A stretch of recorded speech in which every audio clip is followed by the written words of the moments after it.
Hello and welcome to How Mundane, the least interesting place on the internet. Today we got Whispers in the Well, and more importantly, answers to what you've probably been asking yourself. What's going on? Where are all the videos? What do you do? Where are you? What? So, you've probably noticed we haven't posted anything in a couple of weeks. This all started a couple of weeks ago where suddenly had some work projects that demanded my full attention for some time. And, you know, that is what it is. You can only do so much sometimes. But, yeah, so going into Thanksgiving, I had kind of alluded to the fact that I had some travel planned. And in fact, over that Thanksgiving break, was planning to try and record what would be the first more travel-y video for the channel. But yeah, things kind of went sideways on that trip. So let's talk about what happened and also just generally talk about other stuff from that trip. So, was in Japan for the entire week of Thanksgiving. Flew out the Saturday before Thanksgiving, flew back the Sunday after Thanksgiving. Had a generally lovely time, and as I said, was planning to record some travel video stuff as we were starting out at Fantasy Springs, the new park at Tokyo Disney. Then we were headed down to Kyoto, gonna hit the Nintendo Museum, headed over to Osaka, gonna hit the Kirby Cafe, back up to Tokyo for some more fun adventures. But pretty early on, oh, I see something good at the back of this pack. There's a Judy Hopps. Here's a Goliath, and he hurled his thunderbolt.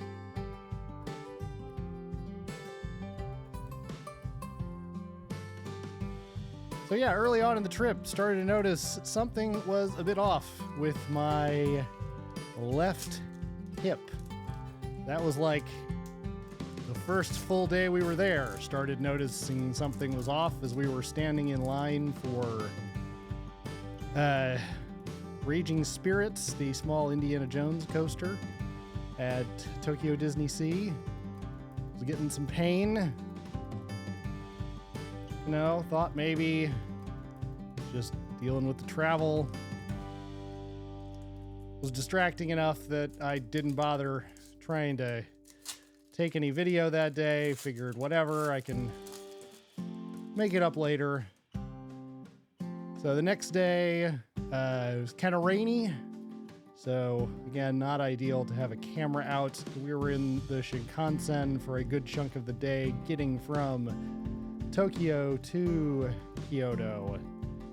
And then the next day is when things started to deteriorate, where, you know, we did the Nintendo Museum, which incidentally I will relay to anyone who is thinking of doing travel related content featuring the Nintendo Museum. You cannot record or take photos on the entire upper floor, which is where all the displays are. So kind of ran into a bit of a dead end there.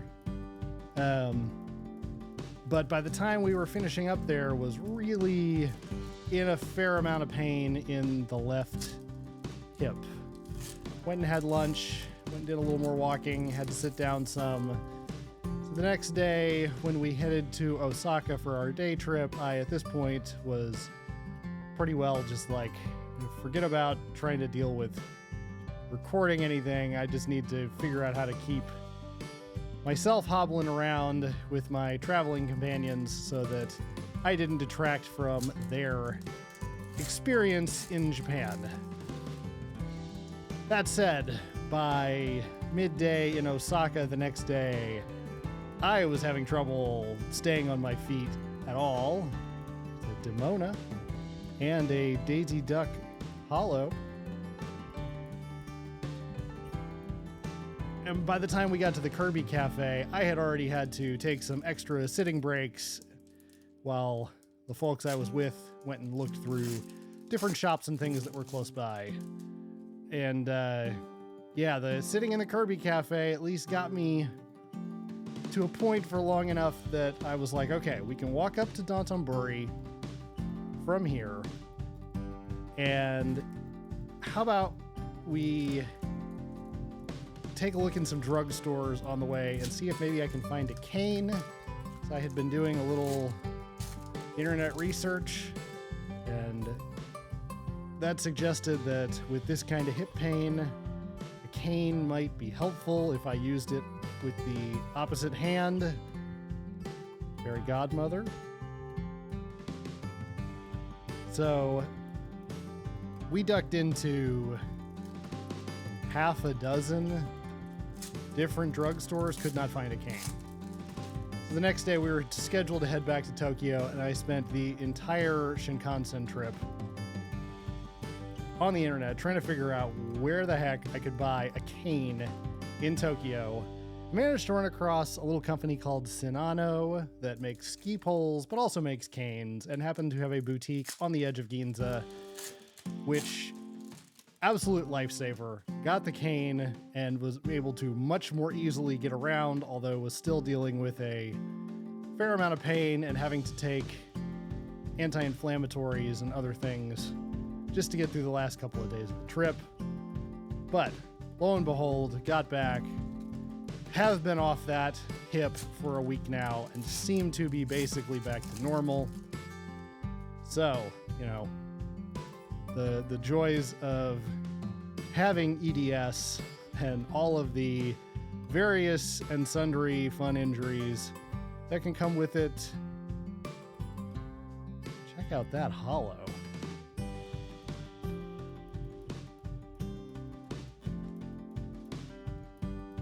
So yeah, kind of scuttled all of my video plans for quite some time, but we are back and hopefully back on track, at least for a while. But other than that, how were things in Japan? Fantasy Springs, as we are ripping Disney cards, of course, was really cool. The Peter Pan and Frozen rides are both very impressive, presuming you can get into them, which we did one of the vacation packages, which was well worth the extra cost to not deal with the headaches of trying to get into some of those rides that are very difficult to get into. Highly recommended if you can afford it and, you know, are there for enough days to justify it. Ours was a 3-day, 2-night package at the Fantasy Springs Hotel. Included, on our arrival day in Japan, we were able to get into Tokyo Disneyland for dinner and a couple of quick fast passes before the park closed. The next 2 days, we had tickets for Disney Sea. Day 1, we had fast passes for all of the Fantasy Springs attractions. And the next day, we had a couple of bonus fast passes that we were able to use for Journey to the Center of the Earth and Tower of Terror. The package also includes all your meals, which was kind of cool. You do have to figure out, that's interesting, getting the Magica Dispel both hollow and non-hollow consecutively. You have to figure all that out at the time of booking, so if you're going to book it, be ready to kind of plan your whole life, but it all worked out. The included meals at the Fantasy Springs Hotel were all buffet style, but the buffet was quite good. That was 2 breakfasts and a dinner. It's a pretty cool little buffet kind of down in the main lobby-ish area. Also very lovely theming. The hotel itself was fantastic. Definitely one of the nicest Disney hotels that they have ever put together. I would say absolutely, you know, blows the pants off anything in the US. It is right up there with like the Disneyland Paris Hotel, which is very nice. The Hong Kong Disney hotels are very nice also. You know, this is, I would say, even a tier above the Disney World premium hotels. So it's impressive. As for other stuff in Japan, the Nintendo Museum is super cool if you can ever get in there. I know it's difficult to get tickets with the lottery, but absolutely worth spending a couple hours over there. The exhibits are interesting, but really the interactive part downstairs is kind of what makes the whole experience. A lot of fun if you are a Nintendo fan. If you are hey, here we go, Simba.